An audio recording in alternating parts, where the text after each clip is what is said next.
NBA preseason is upon us. We actually have games today as of recording this podcast, which is pretty exciting. Yeah, early And AM hoops. yeah, for real. So the other thing that kind of happens and all the youngins say these days are vibe checks. And so that's what this episode is going to be all about is vibe checking some of the NBA teams. Is it a good vibe? Is it a bad vibe going into the season? Whether media day in general changed that vibe for teams. And we'll just see where we think teams are going to be based off media day, based off a little bit we've seen before preseason, and give our opinions on where teams are going to be. So for warmups, I thought it would be fun to start with the team we think has the best vibe going into this next season and the team that has the worst vibe going into this season. So, Kevin, I guess who do you think, in your opinions, got the best vibe? We'll start positive. So I looked at it. Let the record show I really factored media day into Okay. these vibes, if you will. Like I know that we know who the good teams realistically are going to be. We know who the bad teams are going to be. But I really wanted to focus on in this episode on teams that just stood out on media day. And I think the one for me right off rip that was kind of the darling for everybody is the New Orleans Pelicans, namely Yeah. because Zion is in shape. He looks happy. Like you can obviously see like he's put some muscle on, the weight is down. Like somebody they put the pictures of him at media day last year versus media day this year, and like Dude looks jacked. he looks Like, in shape yeah. and he looks happy, more importantly. Like he Mm-hmm. looks like it just feels like the desire to be there is back. The joy of playing basketball is back.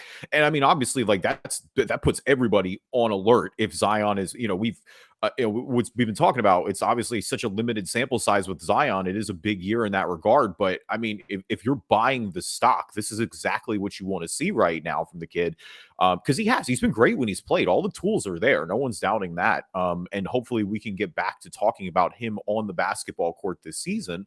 But even beyond that, like, we talked a little bit about the CJ McCollum extension last week at the end of last episode, but, having him be the vet in that locker room, you just continue to see Brandon Ingram mature and look like a superstar in his own regard. Another guy who is crucial to Zion, to the Pelicans' success going forward. All the young guys again coming back. Like it just feels like it's picking right back up where it left at the end of last year, which is, and again, compare it to what it was last year, all the uncertainty, all the injury talk, all the, everyone and their mom, it felt like trying to get Zion out of Yeah. the city, where, I mean, here, you've got people talking about the Pelicans as a darling conference finals pick. Now, I'm not quite jumping off that cliff yet, like not when the Warriors, Clippers, and Nuggets exist. But yeah, I mean, the Pelicans, if healthy, like they're going to be a problem. They're going to be tough to play against every single night and night out. And they have a lot of guys that you're going to want to watch for the future. We had to me, I feel like, again, we're only 3 weeks into the NFL season. Well, I guess technically 4 weeks as of somebody listening to this. There was here in Jacksonville, obviously the Jaguars are doing pretty well. And the hype and the vibe, as we are alluding to in this episode, has been really good around that team. So much so that there are some reporters here in Jacksonville that are starting to compare the Jaguars to the Golden State Warriors. And I was like, hey, relax. Let's calm down. But it's been two regular season games. Right. But I think there's a fair comparison to say that the Pelicans have a chance to have a similar vibe that the Jags have right now in terms of they're a young team. Nobody really had much expectation or has much expectation for them this season, and they could come out and surprise some people because they have really good players now. And if Zion pans out, it could be really good. You know what I mean? Yeah. I think you're stretching a little bit, but I get where you're going. Like, I appreciate you're trying to loop the hometown in, and the Jags are playing well, so I understand it. And I would also say, too, if we're just going off the vibe of teams based on players looking good, I mean, the 76ers also had that. I don't fully believe James Harden lost 100 pounds. That's a lot of weight. 100 pounds. He's just trolling, but like he lost something. He lost a lot. He lost a lot of weight. But again, I think the reason that they wouldn't be the best positive vibes is there's still an element of like, let's see it. You know what I mean? Like, cool, you lost the weight. I still want to see it on the court first. And the expectation for the 76ers is a lot higher than what we have for the Pelicans. So I'm kind of with you. I don't think we can put them on like a too high positive vibes just from media day. Now, I think if I'm going to name a team that has the most negative vibes, and I get that expectation for them is not high at all anyway. But when your coach is coming out and saying that they're not going to do much winning, like it's probably not great. So I'm going to say the Spurs, and the way Pop, the way Pop kind of was just like, yeah, don't put your money on us. I know. He was like, "Am I allowed to say that?" He just whispered into the microphone. But I mean, see, it's funny because I don't think the Spurs have bad vibes though in that regard. Like I think Yeah, the Spurs are definitely not going to win many basketball games this year. But in a way, there is some weird because you have A, a mission that you're going for the number one pick, and B, like there is something about the young guys breaking through and finding guys in your core who are going to it is stick. fun. Like I tell people all the time that like when the Sixers were in 2013 and 2014 in peak process and they were digging out like Robert Covingtons and guys like that, those to me weren't the worst years. Like I would much rather watch that, as crazy as that sounds, than teams that are just kind of perpetually stuck in the middle. Like that was our intro quote for how many seasons, right? Yeah, Like I think the Spurs have a game plan. So like, yeah, it's definitely not going to be pretty. Like they're going to be horrible this year. Like they're for sure in a race for the worst team in the NBA. But definitely. I don't think the locker room is going to be bad. If anything, I think it's a lot of guys with something to prove. And I think you'll get them playing hard every night. Plus, it's Pop. Like Pop is not going to be in a weird way. Like that would be the one thing I think that could bring it down if Pop was just absolutely miserable about losing all the time. But in a way, it almost feels like he's re-energized by these kids. Like he's excited to be because this would be a perfect time for Pop to retire, honestly. Like, right? Like, I Yeah. mean, he clearly has nothing to prove. He's on the Mount Rushmore of NBA coaches, 5 titles. Like Greg Popovich can do whatever he wants. But the fact that he's willing to ride out this year, it kind of makes you feel like that he does enjoy being around these young guys. He wants to develop. He wants to, help them develop these good habits that keep them, not just in the NBA with the Spurs, but ideally some of these guys for a long time. Hmm. So, like, again, if he was really, really upset about not winning basketball games, then yeah, I mean, I think we all realistically know that that could not necessarily be a great look, and that could make the situation pretty ugly. But I wouldn't worry about that as much. If I'm talking bad, off media day, it's a two-way race for me. I'm gonna bring up I really want to say Phoenix because I think Phoenixes are somehow worse. But I'm only gonna bring up Maybe because it was like more unexpected with yeah, Phoenix. so Boston I'm gonna bring up first just because they signed Blake Griffin, so I'd rather hit this early in the episode. Yeah. Because Blake Griffin is gonna play, obviously a forward depth there. It's a 1-year deal. I thought they were gonna sign Melo, honestly, and they still could in theory. I thought when Gallinari went down, I thought Melo would Yeah. be, you know, Gallo's a better version of what Melo does at this point, but I think that Melo could do that. I think that Blake Griffin is good though for their forward depth as well. Again, with that injury, bringing in somebody like that. I think with Boston though, in terms of media day, like it's shocked. You can tell they're all shocked. Like everyone expected Ime Udoka to be there. Like Yeah. this has all happened within the last 2 weeks. Like training camp was supposed to be they're supposed to be getting ready for the season. And instead, you're dealing with the fact post finals run that your wildly successful head coach in his first year is just not going to be there at all.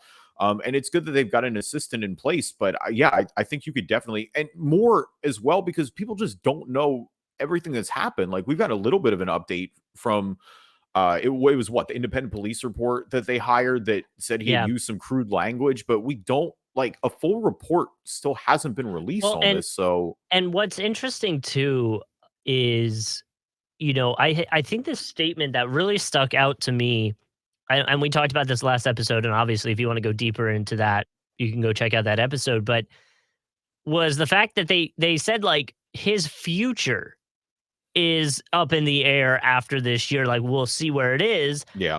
And then after that, you haven't really heard other teams be like, yeah, we're also interested in his future. And maybe we would bring him over to our team. Like you haven't had a Well, team really speak up much about it. But I don't think they can say that yet, you know? That I think I that'd be borderline guess. tampering. If Ime Udoka is actually innocent and just gets fired, then I think every team in the NBA is gonna come calling, but, like, that's a big assumption at this point, like you Well, said, that's because what we I just mean. don't know what's going on, yeah. And I think that's why teams haven't said anything because they're kind of like, yo, this whole thing warranted an entire year. Yeah. I think Like, more people what's have come going around on? to the fact that that Udoka could be gone for good. Like, I think last week, a lot of people were just like, "Oh, it's a year, it's bad, it's definitely serious," but I think most people were like, "Oh, well, he'll be back next year," where now I think Mhm. that realization is sunk in Yeah. with a lot, like, not just in Boston, but across the league in general, where it's like, no, this could have been bad, and he might be again, wait till the full report comes out, but if it is, like, there's a chance it's over for Yeah. him just like that, would obviously be an incredibly wild turn of events, but it's already been, and I think, again, that's when you talk about the players, like, I think there were highlights from the Celtics thing, it wasn't all doom and gloom, and that's why I kinda wanted to put Phoenix over them in terms of the worst, but, like, Malcolm Brogdon and Marcus Smart seem to be hitting off, and they were talking about how they think they can be one of, if not the best defensive backcourts in the league right now. And but I mean, you in the same Smart interview, with Jalen Brown, you just can see the guys where they're like, yeah, we wish we had answers too here. This is really like Well, tough for us going into the season.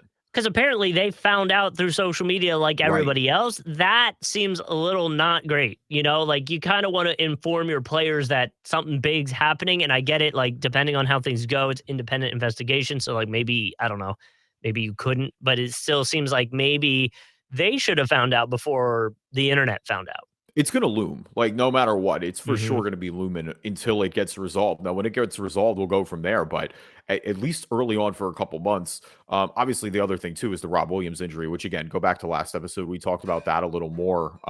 But I think that, and I think that factored into the Blake Griffin signing as well. Yeah. Not that I think Blake is gonna be playing the traditional 5, but I mean, part of that too is just giving Al Horford some rest. Like, you wanna, Al Horford is pretty old at this point, obviously was remarkable in the run to the finals last year. I do also think it's a fair question to ask, how many more times can he do that? You want him fresh for May and June and July, Yeah. ideally. If you're Boston, you're not trying to have him be worried about playing regular season games in October and November and such. But yeah, we'll continue with the vibe checks. Welcome everybody to the Drive and Dish NBA podcast. My name is Kevin Rayfuse. Joining me as always, my co-host Justin Kuzart. Why do we continue to show the replays to injuries? I agree with whoever this is. I don't know who it is, but because I'm assuming he's talking about Tua, Yeah, he is. which yeah, that was incredibly difficult to watch. I promise this is not just because I'm in law school, but I feel like someone needs to be arrested after that. Like, that was just so bad on every front. And I mean, it just failed all around. Like, the NFL's protocols failed. It's a bad look for the Dolphins. Like, and even if he's fine, it's not about now. It's about when he's 45 years old and has massive head trauma because he clearly had it last game, and then you threw him into NFL football 4 days later. Yeah, it was rough. I had never seen somebody like not it wasn't seizing up, but the way that he was just like the whole thing. I get it. By the way, it was Trey Young that tweeted that.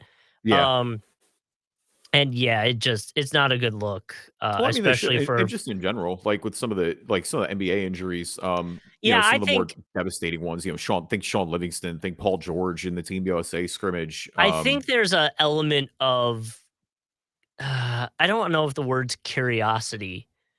But, like, I don't know, for me, when I hear somebody got injured, I'm like, "Oh, I want to see what happened." And then See, I don't. once I see it, I'm like, "Oh god, never show me that again." But, like, enough of me is curious. Like, I'm the kind of person that I'll look up spoilers for movies before I go see the movie. Like, I just wanna know, you know what I mean? Yeah, but I get that more than I get the, like, that's the thing, is it's just gross. Like, I Yeah. can't watch the Some of it all is those really injuries rough. really, Yeah. really, like, get me every time. If it's a Yeah. big broken leg, if it's a Mm. and I mean, sometimes on the replay front too, I don't think people necessarily realize how bad it is right away. So sometimes they do. Like, I remember, for example, like when Gordon Hayward got injured that opening night against Yeah. Boston, everyone knew right away it was bad, and they didn't show the replay. And I mean, we just thankfully, I mean, I remember it was Kevin Harlan. Kevin Harlan was on the call, and you could Yeah. tell he was devastated right away. Where, like, with Paul George, I remember watching it and I was like, "Oh, that was kind of weird." He went down a weird place. but it didn't seem that bad. And so they just ran the replay back to kind of see what happened. And I just remember the horror coming over the It was like, commentators as they oh, realized where it was like, oh my God, this is a massive compound fracture. yeah. I mean, yeah, he was out for, I mean, geez, that was 2 full years before he recovered, right? Yeah, I think so. And the kid from in college, who was it? Was his Kevin last name Ware on Ware? Louisville. Yeah, Yeah, Louisville. and they Yeah, won the that title that year, but yeah, he had the yeah, that was bad. and And I like broken remember toothpicks. I remember my phone blowing up. I didn't see that live. I actually was driving back to school when that happened. Mm, Because I was heavy invested in Louisville. Like I had Louisville winning the title that year, and yeah. you know, they did so. But yeah, that was bad. That was another one of those. Yeah, I'm good on that. I agree. I only if you, especially if you know, like I get it if it's an accident when you don't know. But yeah, Tua was another one right away where it's like Well, I don't even need to. like It looked like yeah, a UFC injury, which like you would understand because that of course they're taking head trauma in UFC. It's martial arts, but well, yeah, and it's one that of was those things really where tough to watch. and like the next day, ESPN was showing it, and I was like, ah, come on. No, And I'm good. I think it was Greeny that was hosting at the time. It might have been Get Up, but he's like, this is the only time we're going to show it. We are not going to show it again. And I was like, you don't even need to show it the first time. Like I'm it's good. more than enough. Like, look it up if you want it. That's the thing is Yeah, it's online. Like yeah. everything is online in 2022. If you want to look that up in your own time and in your own regard, then so be it. But it's like, yeah, I Mhm. don't think you should be, broadcasting that over, national airwaves Right. 24/7. Like, I don't think we need to. I don't constantly think people need to have that image drilled into their brains and stuff like that. Whatever, too. Obviously, hope Tua gets better. Leave us a review on iTunes, good or bad. We'll read them on the podcast. If you're not an Apple user, Google Play Store, Spreaker, Spotify, TuneIn, Amazon Music, Stitcher, anywhere you can find a podcast, you can find us. Yes, and we are on YouTube. We actually got our 51st subscriber, so we are All now looking right. for number 52. If you would like to be the subscriber, you can just find us there, Drive and Dish NBA on YouTube. There are video versions of the podcast as we go along, so feel free to hit us up there and be number 52. Pulling up 52s right now. It looks like Buck Williams is probably the best who wore 52 here in the NBA. Um, let's see who else. I'm seeing who's active. Anybody still? Uh, Jamal Wilkes did for a little bit. That's a good one. Um, Mo Williams did for a season. Did he really? Wait. I didn't know that. That was yeah, awesome. the Cavs for 2016, huh? Yeah. Yeah, there were a couple actually. Eric Piatowski, he wore it for a long time. Brad Miller. Brad Miller's another good one. Brad Miller, a good NBA career. George Greg Oden. Johnson. Greg Oden. Yeah, there's way more 52s than I thought, actually. Wow. I thought this would be kind of a number that nobody really wore like that. There's a good I'm amount trying of to think 52s out there. I who still had think it. I'm going with Buck Williams is the number one player who wore this, but yeah, I'm there's trying a to see who wore it the longest, like many years. it's either Buck or George Johnson wore it from 73 to Chuck 86. Chucky Brown had a bunch of years in the 90s up to Piatowski had 2001. 95 to '08, so he had 13. Oh, he might yeah, it might have been him then. Let me I see. think he's got it the Look. longest. No, Buck Williams had 82 to 98. Buck Williams had 16 years, so Okay, so Buck. All right. yeah, with Well, the there you Nets, go. with the Trailblazers, and then 2 years with the Knicks at the end. So yeah, Fair no, I enough. would definitely say it's him. Be the Buck Williams of the Drive and Dish NBA podcast. And now a word from our sponsors. So as we continue the vibe check on teams, we're just gonna kind of go at random, whatever teams we feel like are worth a vibe check, we can go through. But before we do that, I actually found this. They're calling it a win tier graphic from Fadeaway World, and they have the NBA teams and the tiers as of where they think they're going to win. So they did it between like 60 plus wins, between 55 and 59 wins, 51 and 54 wins. So um, I'll just kind of work my way down as we see what they have on this graphic here. But for their tier one, they actually only have two teams that they feel could be in the 60 win tier next season. And both of those teams are the Golden State Warriors and the Milwaukee Bucks. I mean, I Uh, think most people think they're the best teams in the league, so I get that right away. I just also think like win totals are going to be hard now. Everybody's good. Like I yeah, was talking about this with our pal getting Stuart O'Kell on Twitter. 60 Um, wins is going to be tough this year. yeah, I mean, without a doubt in my mind, like when I was talking to Stuart, like there's 3, maybe 4 bad teams in the league this year. Like, we talked about the Spurs a little bit. I think Oklahoma City is going to be bad, but even OKC, like Shea Gilgeous-Alexander, it's like they're going to be bad. I think Houston's going to be kind of down there too, but realistically, like no one is going to be that. They're going to, and even these bad teams are going to give good teams runs every single night. Yeah. I just think, I mean, especially in the Eastern Conference, it's hard for me to see anybody win 60. I think it's just too good from 1 to 10. And I think Milwaukee is the cream of the Eastern Conference. Like, let me be as clear as possible. I think they'll be on top of it when all is said and done, but I still struggle to see them winning 60 games because I also don't think Yeah. teams are necessarily gunning to win 60 anymore either. Like, it's just about getting your home round or your home seeding and about staying healthy. Like, that's what matters come playoff times more than anything. You know, I talk to Milwaukee, ask Milwaukee how bad they would have loved Chris Middleton and how maybe that might have made a difference against Boston last year. Like, Yeah. that's what it's about at the end of the year at this point. Yeah, and I agree. I think the Warriors and Bucks are both teams that are in a spot where they realize they don't need to win that many games. They just need to get the home court advantage. Tier 2, which is 59 or 55 through 59 wins. They've got the Suns, the Nets, the Heat, and the Celtics. I find it interesting that 3 of the 4 are all Eastern teams, like we were just talking about.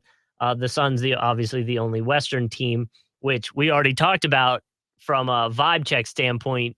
Pretty negative, uh, pretty negative media day.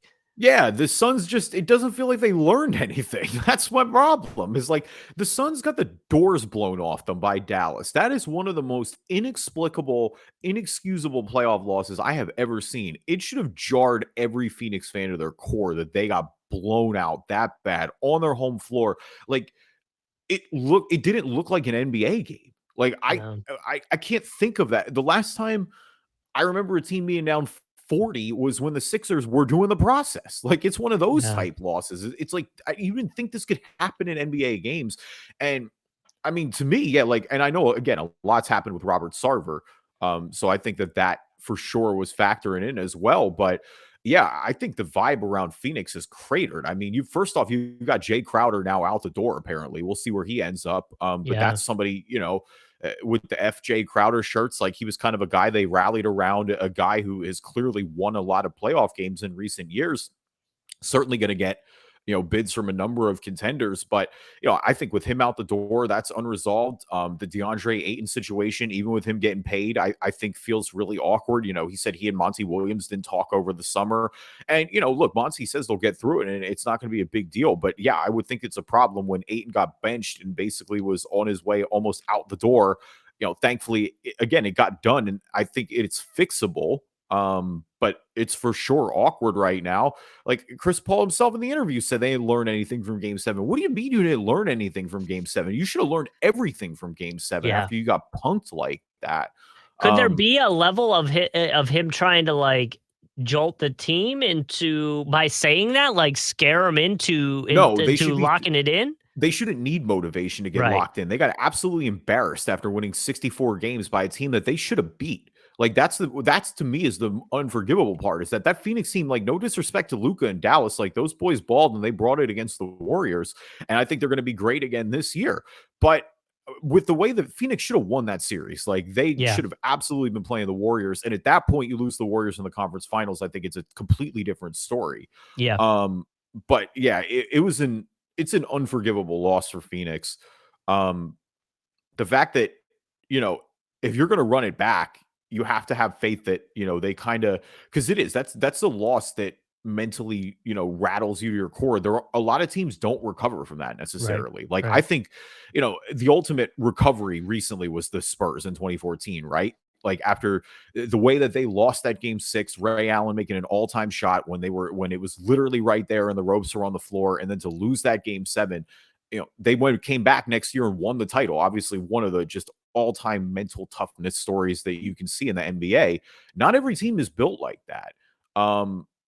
For there to just be no reflection and know what the hell went wrong on our home floor, like, yeah, I'm concerned about that. And maybe that is a little bit why I'm lower on Phoenix than I think I've been really in the past few years. I think Golden State, you know, I guess, and maybe we're not doing hot takes from Reddit, but I guess maybe this is my hot take. Like, I think Denver, the Clippers, and Golden State are all better than Phoenix. Truly.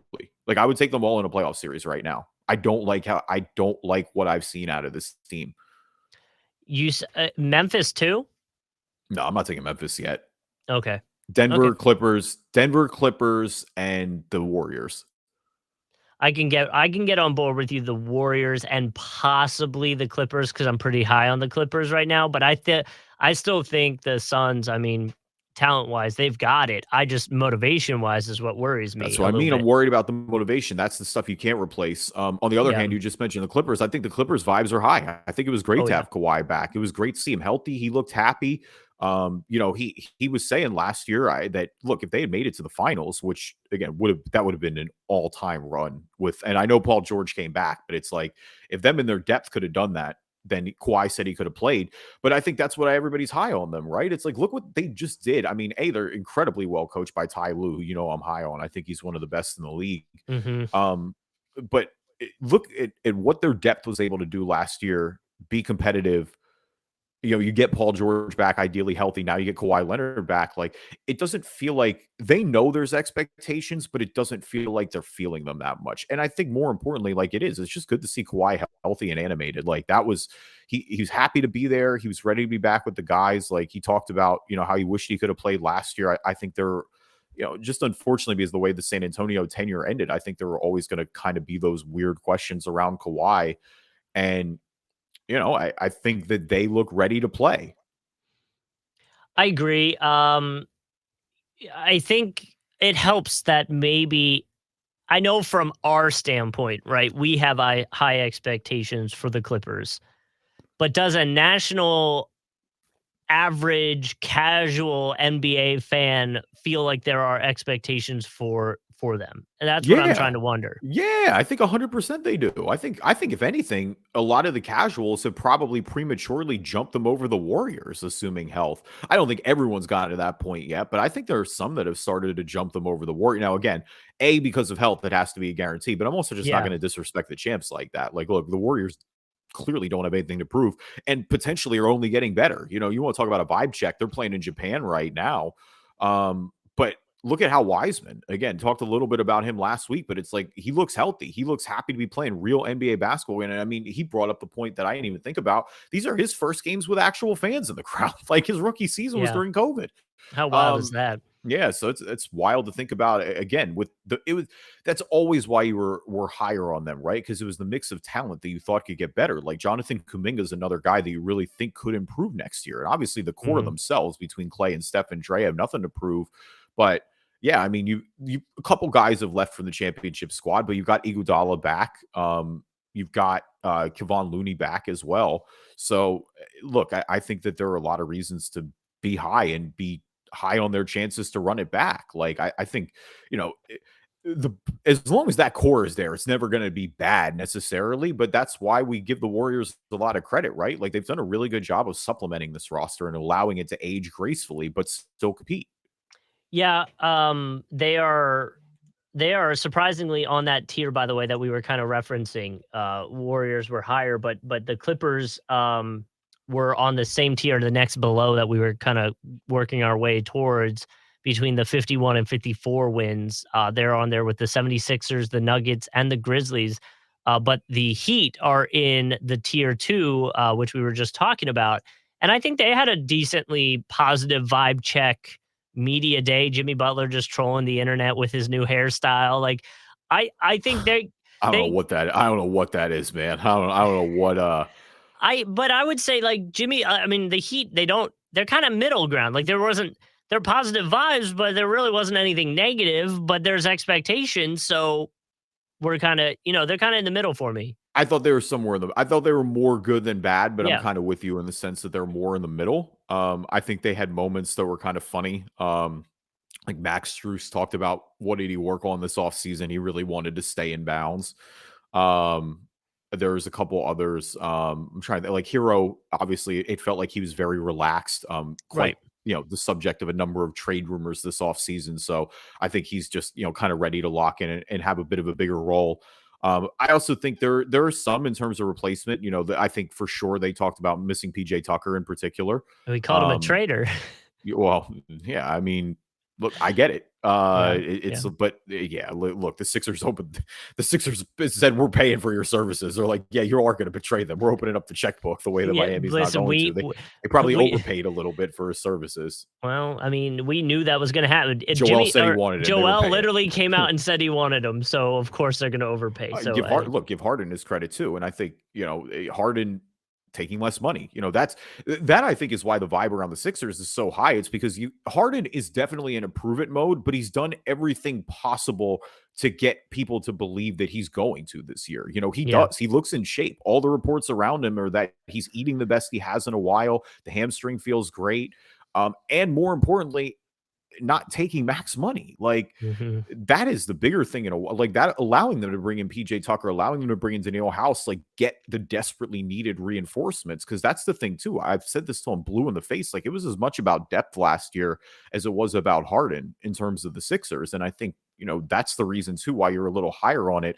It's because Harden looks in shape, because obviously you believe in Maxey as well. Maxey's the one Mhm. who really raised the ceiling because you believe in his superstar potential, but you do also believe in the depth. Like the depth is good. It's not just, last year it was like maybe Niang and Shake Milton and a little bit of Furkan Korkmaz. You add D'Anthony Melton into that mix.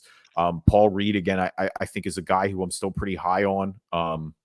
Montrezl Harrell looks excited to be there and in the building, a guy who can, kind of play some spot starts as well for Embiid. So, yeah, I think for them, Embiid for sure looked more reserved than I think he ever has, which I think is something that should bode well as well. Like he just wants to go out and win at this point. You hope obviously Mhm. that carries over. They finally get over the hump because they do. The fan base is definitely like they're itching. Everybody We're needs like, it. Like "Let's we all go." need it. Yeah. Like we need to see some conference finals. They need to see something. So that's why like I wouldn't have them at the top, but it does feel like they're locked in and focused. And same It with Miami, is, obviously. I think Miami's going to be great this year. Like I think to me, right now, I think Miami is definitively the third best team. I don't have them above Milwaukee or Boston, but I think they are still a small step over the Sixers right now. but I think it's so close that if, between Boston and the Heat, that if there is a coaching shakeup like we have with the Celtics, and that Yeah. causes a few extra loss games, like the Heat can expose that and take advantage of that. So I think it's really close. But like you said, I think with the 76ers, yes, there's expectations. And at the end of the season, the vibes were a lot worse than they are right now. So that is a huge improvement. And we're happy to see that. Working our way down this tier list again. Now we've got the tier 4 teams, which they are saying are in between the 41 and 50 win column, like be flirting with that 50 wins.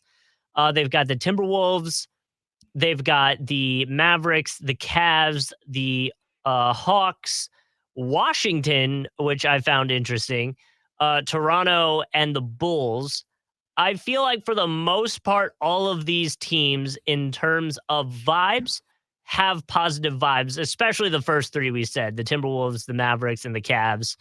Um, and really, the Bulls, I feel positive vibes about. I know there were some talks about DeRozan having to change his game a little bit and not be the primary scorer and let it kind of be like a team thing.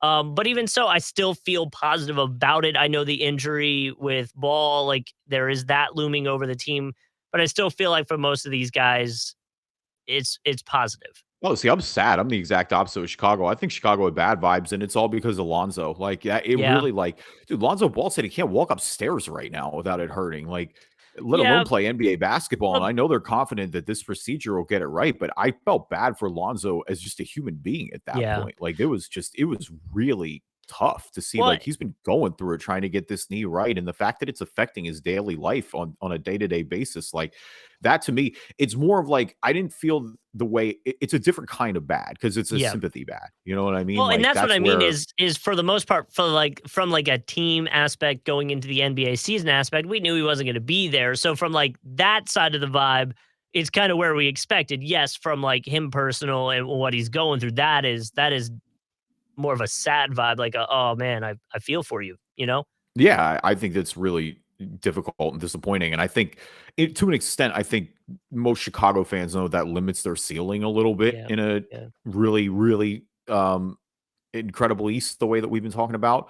And because I mean, I largely agree. Obviously, with Cleveland bringing Spider in, I was going to say their vibes are elastic. I was trying to find a good like spider related word or something like that. But no, yeah, I mean, I think Cleveland again, the fact that they added Donovan Mitchell without really giving up too much, that was a huge part of their rotation from You feel last year. like so in that list, because the one that stuck out to me the most was Wizards being on this list. Yeah, I don't know what the Wizards' vibes are, but I feel like they can't be good. For so Hakamura's so Jordan coming out is pretty sweet. I'm not gonna lie. The Japanese theme one that they're busting out overseas for the games right now. I'll have to look them up. They're good. Yeah, they're definitely cool. I like them. The If I was hooping, I would wear them. They it's just it's surprising to me, right? So this tier 4, like we were talking about, 41 to 50 wins. So they have the Wizards projected at 44 and 38. I feel like that's a little bit high, especially with teams that are below them, like the Pelicans, maybe the Lakers. I know that's kind of a talking point. The Trailblazers are behind them. Like, I don't know. I feel like if I'm going to put my trust in teams, I've got a lot more positive vibes, like we were talking about at the beginning of the episode about the Pelicans, than I do about the Wizards. I have way more about the Pelicans the way it's not even close. Like the Warriors is like I don't I the Wizards I like borderline don't have any vibes about. I'm like apathetic Yeah. still. I just don't care. Like, and I think that's Yeah. kind of the problem with the Wizards is that it's like, yeah, you've got some good players there. They're not gonna stink. But do I think they're realistically kind of the same team they've been. I don't see them Yeah. getting drastically better. Um who else did you mention? Minnesota. Minnesota's improvement mode. But Um I still think their vibes are positive. Like, they tooled up, they're ready to go. I Oh feel yeah, good no, about it. they're competitive in post last year. I definitely think it's just again, that's a big there's more of a cloud looming just because of it's like, yo, you and Gobert are better work, but I would definitely say Yeah. it's more good than bad. I think they're just kind of more towards that like push line. Yeah. But again, you have Anthony Edwards there too. I know he got in trouble recently, but you know, still one of the brighter characters in the NBA. Who else on that list? Who am I missing real quick? In that tier, so we said Timberwolves, we said Mavericks. Mavericks are another one I feel like the vibes are okay about. I saw that they I think said they're Woods is gonna be a six-man role, which I Yeah, found and he didn't know interesting. about it. And so that's where I'm like, Jason Kidd, you sabotage your own media day vibes. They told him, Yeah. like, Christian Wood's like, oh, it's the first time I'm finding out about it, but hey, I'm going to do it. But he reacted well and said he's going to do it for the good of the team, obviously. So you're not really, Yeah. you know, I don't think they're bad by any means. I definitely think that they're going to be relying on Dinwiddie a lot more with Jalen Brunson gone. But I think Dallas is look. Luca looks again. You talk about Harden coming in looking in shape. I think Luca is coming in looking in shape as well. They're also getting Tim Hardaway Jr. back, which I think is a kind of an underrated element. Like he did play it all last year, and he was kind of been their number 2 for a while. So that Mhm. should again hopefully help you make up for a little bit of loss of Jalen Brunson.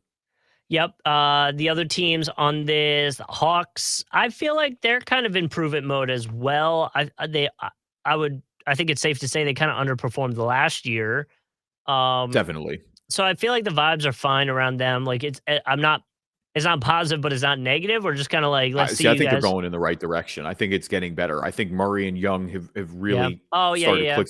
I mean, Murray's apparently, I don't want to say they're great because he's getting in fights with Paulo Banchero in the middle of summertime basketball a little yeah, bit. But no, I mean, he and Trey have both said that they're excited to play together.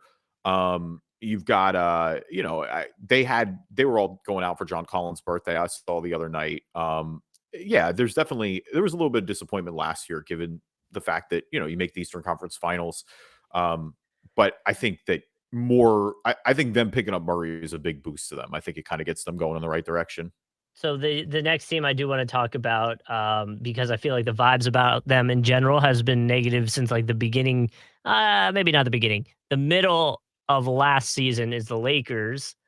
Their media day was fine. It was interesting. There were some laughs. They did clarify that they're willing to use one or both of their 2027, 2029 first round picks for a trade package. There was a report trending this morning that the Pacers would trade Buddy Hield and Miles Turner right now if both those picks were unprotected.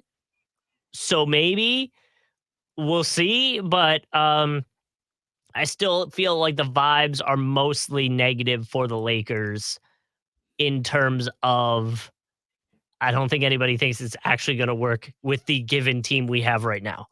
Yeah, I just think everybody, it's like, same with Anthony Davis is talking, and I guess you're excited about that, but I'm fully in prove it mode with Anthony Yeah. Davis. It's like, fine, play Now, basketball this year. now if Be the you number one option. Like, now if you make a trade and it's Westbrook and you somehow use those picks to get a Buddy Hield and a Turner back, like okay, the vibes get a little more positive, you know? it just looms. Like at the end of the day, like the Russ situation looms. Like nobody's explicitly asked for a trade, but obviously the fans there are super bummed about it. So again, if this goes right, if Russ accepts like a smaller role off the bench and Darvin Ham is able to work him into something that kind of plays to his strengths, then maybe this can change. But like, yeah, it certainly feels like that Russ is looming large over the Lakers, and until that Yeah. gets resolved, which it doesn't seem to be until probably the end of next. Like if they can't trade him, you'll be off the books. Like the contract is going to end. But Mhm. yeah, I think that everyone is concerned that the Lakers are going to punt another LeBron year just because there aren't going to be many of them left. Yep, yep. So the rest that are on that tier 5 that they have in between the 30 and the 31 and 40 wins. Again, this is from fadeawayworld .net. Where did you find this? Fadeawayworld.net. I don't know. Just It pop just up. yeah, it just popped up. I mean, I was just looking at it and they had tiers and I was like, all right, well, this is a good way to go. So in the same tier as the Lakers, they have the Pelicans, they have the Knicks, they have the Kings, who are going to be my fallen in balling and fallen a little look forward. They have the Hornets and they have the Trail Blazers. I feel like we've already talked about the Pelicans. I feel like they're positive.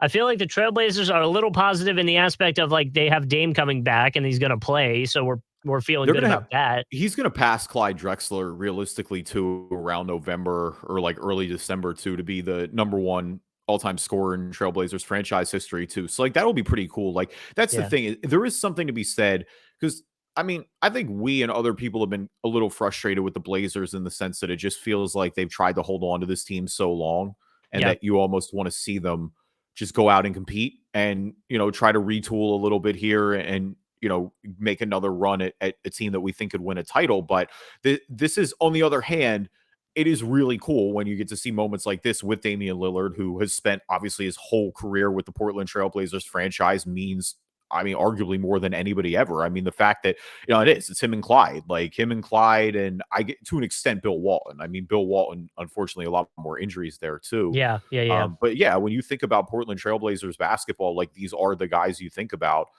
Those moments don't happen, obviously, if they make a deal to retool and things like that. And I think, it's an NBA where we are kind of going towards more of that, I think. The rare one franchise superstars, the Tim Duncans, the Dirk Nowitzkis, are kind of going away. Like we don't really see them that often anymore. I mean, the Kobe's, but who else is on track to do that right now? Well, not to get too far off it. When I think of the Trailblazers, I think of Greg Oden. So, Oh, um, dude, come on. They don't deserve that. I do though. I literally, I think of them being snake bitten for sure, I though, with yes, injuries. Because it's not yes, just Greg Oden, it's Sam I Bowden, know. too. Like, if you really want to rub it in. I know, but for whatever reason, and I don't know, maybe it's just because that time in my mind is when I really started to start paying attention to the NBA a lot more, like growing up, like 2007 is when I really started to like, okay, I really like the NBA. And that was obviously Greg Oden stuff. Yeah. And then I think also because Greg Oden stuff, and then why can't I think the bowling 76ers bowling, he hurt his Oh, Andrew knee. Bynum. Andrew Bynum. And so like I don't know, maybe just because those two situations they kind of just stick with me. I literally like I can't go bowling without an Andrew Bynum like comment at some This point is so during the bowl. ridiculous. So back to the tier list that we were kind of talking about. So tier 6 and tier 7, those are the last two. Tier 6 they have between 21 and 30 wins. I'm kind of surprised that they have the Jazz there, to be completely honest with you. But they have the Jazz, the Magic, the Detroit Pistons, and the Pacers. And then tier 7, which is under 20 wins, they have the Rockets, the Thunder, and the Spurs. I would probably put the Jazz down there with the under 20 because I don't think they're trying to win anyway. So that's kind of my feeling with that tier. Magic, Pistons, I like them in that 20. Pacers, again, I think they could be there, but again, now we have these trade rumors potentially, so that could change things as well. Yeah, I mean, again, these are all, they kind of vary all over the place. Yeah. So And real quick, since you were talking about '07, dude, one of the Trailblazers injuries that still hurts me the most is Brandon Roy. Brandon Roy was that Oh, guy. He yeah. was going to be, oh man, and he was for a few years. So, like that's the thing is, at least with Brandon Roy, you got a couple out of him, but like, oh man, what a baller. Um, with the young teams, I mean, the ones that I'm higher on are, kind of the ones that we talked about, right? Orlando, I think will be better this year. Pistons, I think Orlando. Yeah. Detroit, the same deal. I think they're starting to put it together. I think Indy's bad vibes right now, just because there's still, again, it's uncertainty. It's Miles Turner is going into yet another training camp with more trade rumors going around left and right, and they haven't decided if they're going to hang on to him or not. Like you've got a couple players on the Pacers that you are going to have made the decision to build around. Namely Yeah. Tyrese Halliburton being one of them. But I think until that gets resolved, they're more on the bad side.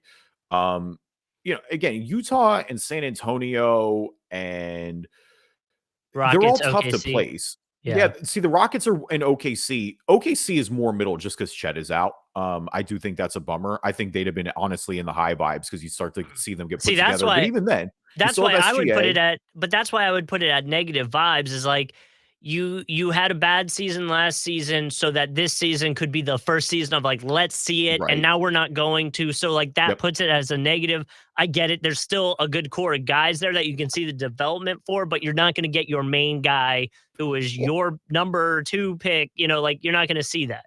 and for Gilgeous Alexander in particular, like he's a guy that I think has really been itching to play good basketball. And, Right. obviously Josh Giddey is there, Lou Dort is there. Like they're going to, but it's more or less a lot of what it was last year. There's not too Right. much of a difference at this point. Like Holmgren would have made the difference. But Right. so, yeah, I guess I'm slight negative, but they still could get the number one pick. And overall, I like their plan. So, like, I'm talking about putting them at a C level to me. Like, Sure. we're not Sure. talking D or F, anything like that.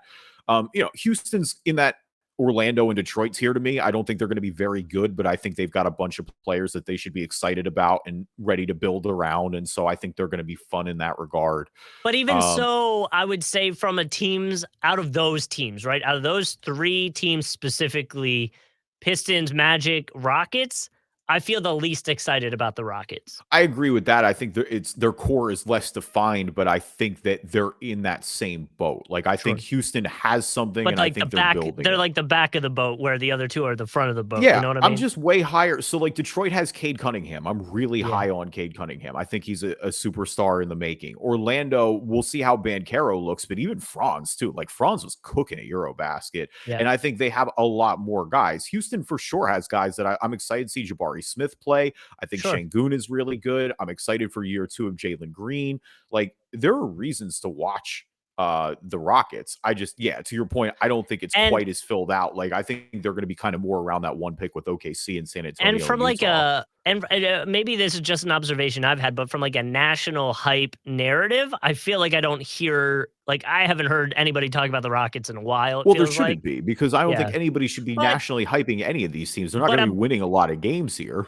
but I've heard them talk more about Orlando and the Pistons, and I know Orlando might have been more just because of the random beef that was going on at summer basketball, but I feel like I've heard those teams talked about more than the Rockets than I've heard the Rockets talked about.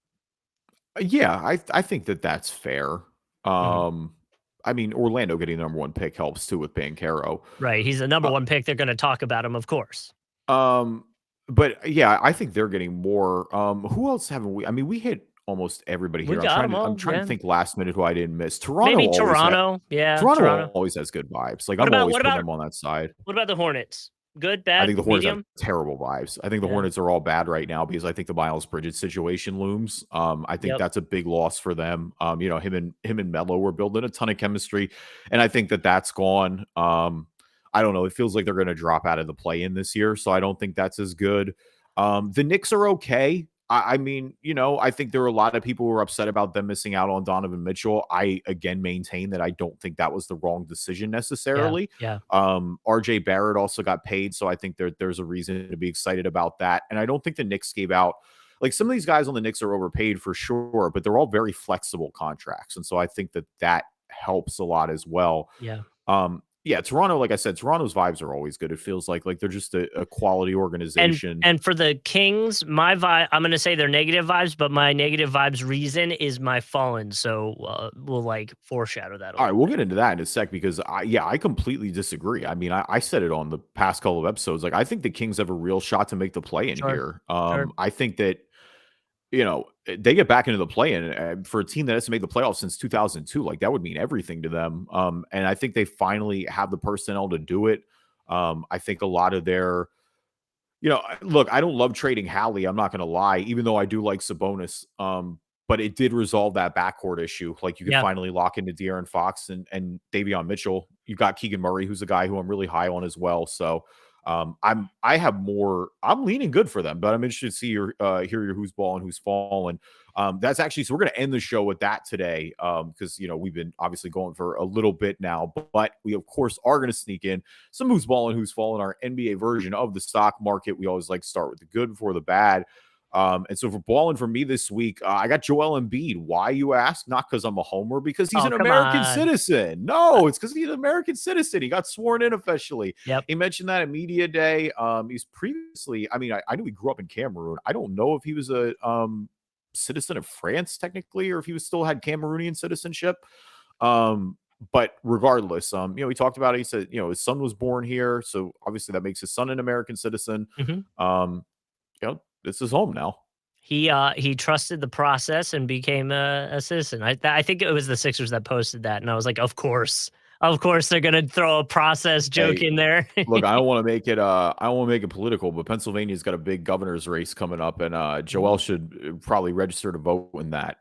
As should everyone in Pennsylvania, because there's one candidate that needs to get elected. I'm out of the journalism industry now. I'm not gonna go full into Are that, you? but Yeah. How's that? But out of curiosity, because I know you just moved back, you're yeah. able to like the day you move back, you get a PA license, you're good to go for voting. How's that? Is there like a buffer period or anything? No, well, you'd have to go through the process of everything. You'd have to go back and if you establish, you'd have to establish residency essentially. It's like Sure. any other state. Yeah. Yeah. You Yeah. don't auto register to vote when you move states.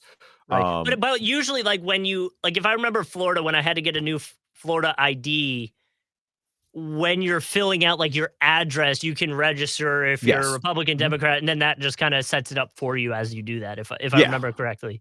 Yeah, you can do it. I mean, there's two ways to do it, and I mean, everyone should genuinely, regardless of your political affiliation and what I think, should register to vote.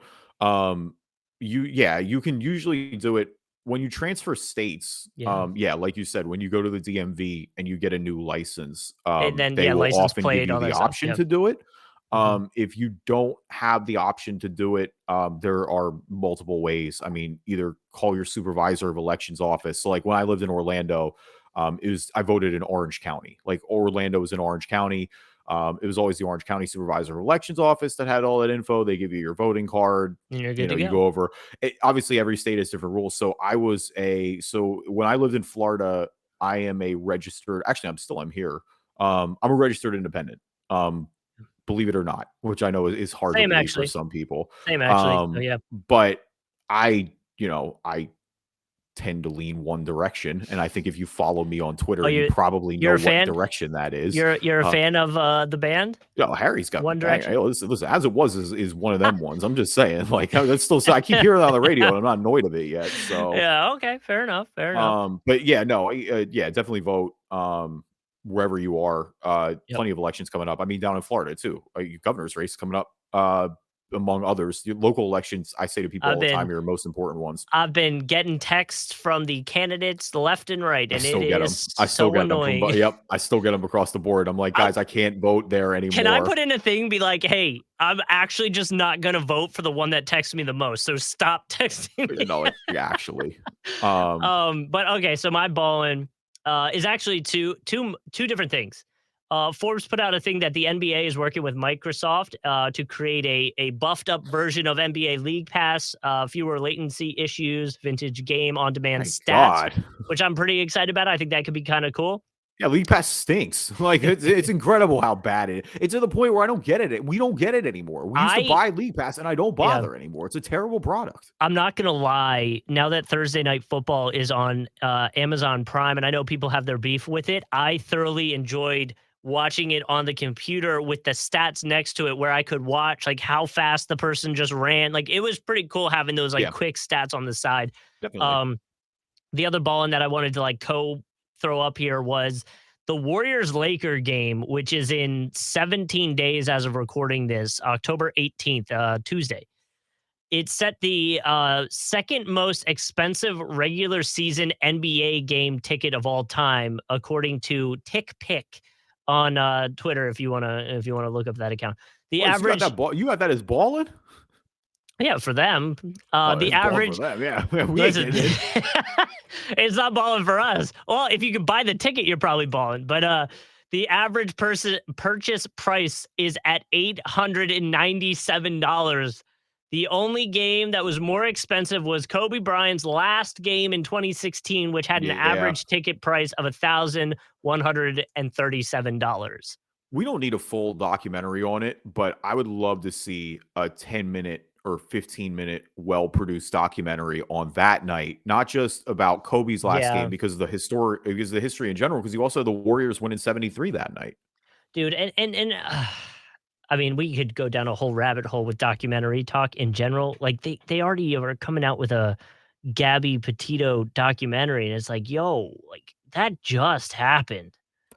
Yeah, I and you've probably been doing more Dahmer talk this week. I don't have a Yeah, a lot of the problem.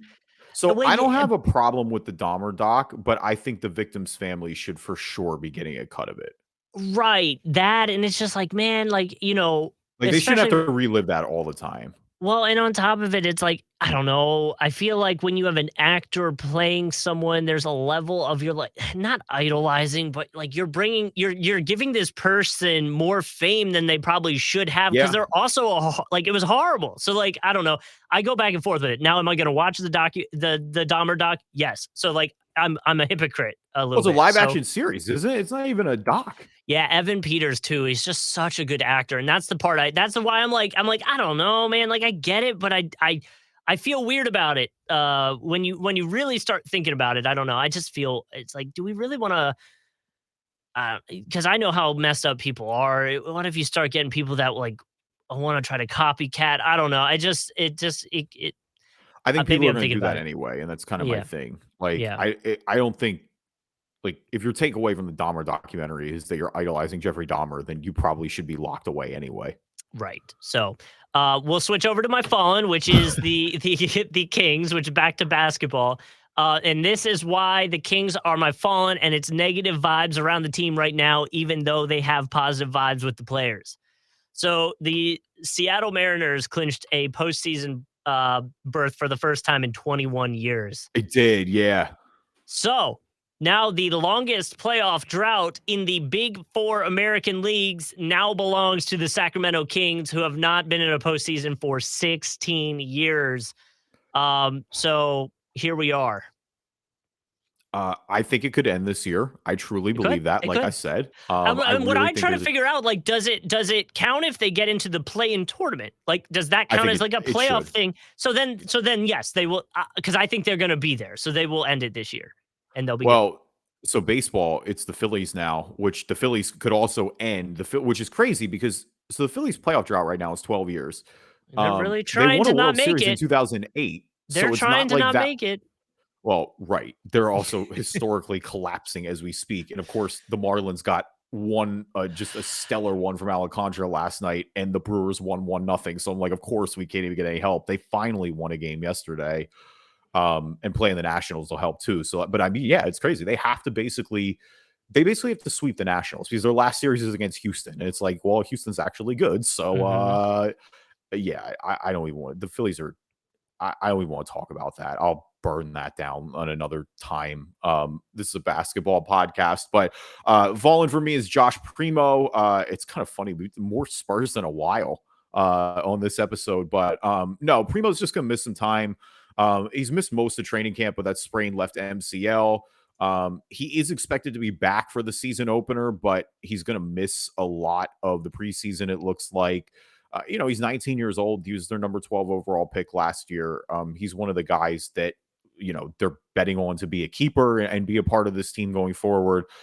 So obviously great that he'll be back for the regular season, but for these younger guys, those reps are essential to kind of ramp Sure. up. And I know it's kind of a whole season of ramping up because there aren't going to be a lot of expectations, but nevertheless, kind of unfortunate that he's missing a little bit of time. But The more games, the better in terms of of getting that experience. we really didn't do enough on Toronto's good vibes because they're high, man. I think Siakam is like, he's talking about making the leap. Like, I think OG's excited that he didn't get traded, and those rumors are just out of the way. Like, I don't know. I just think they always they're like they'd be higher to me in the Eastern Conference. And that's not even necessarily that they're like favorites to win a title or anything. It's just that I think they're always going to kind of punch above their belt, if that makes sense. Like, they're always going to give teams fits, and they are. Like, I can see them very well being, a 5, 6, 7 seed again. Like, I think they're going to be right back there in the mix. Yeah, what was it? I saw Drake had a post. Somebody, one of the younger guys, he was fueling some kind of trade rumor. I think it was, if I'm not mistaken. But either way, the Toronto Raptors are always positive vibes, and underrated vibes, I think too, because everyone kind of looks past them, and they shouldn't. Yeah, no doubt about that. I mean, they for sure. I mean, even last year, them being a 5 seed, it was like Right. they were good. Like, there was not Right. just like some fluke 5 seed. Like, it shouldn't really be creeping up on anybody anymore. Thank you everybody for listening to this episode of the Driving Dish NBA podcast. Appreciate you guys as always. Leave us a review on iTunes, go to Rad, or read them on the podcast. If you're not an Apple user, Google Play Store, Spreaker, Spotify, TuneIn, Amazon Music, Stitcher, anywhere you find a podcast, you can find us. Yep, and we are on YouTube, like we've said before. If you want to follow the YouTube page, just search Driving Dish NBA. We're looking for number 52. You could be number 52.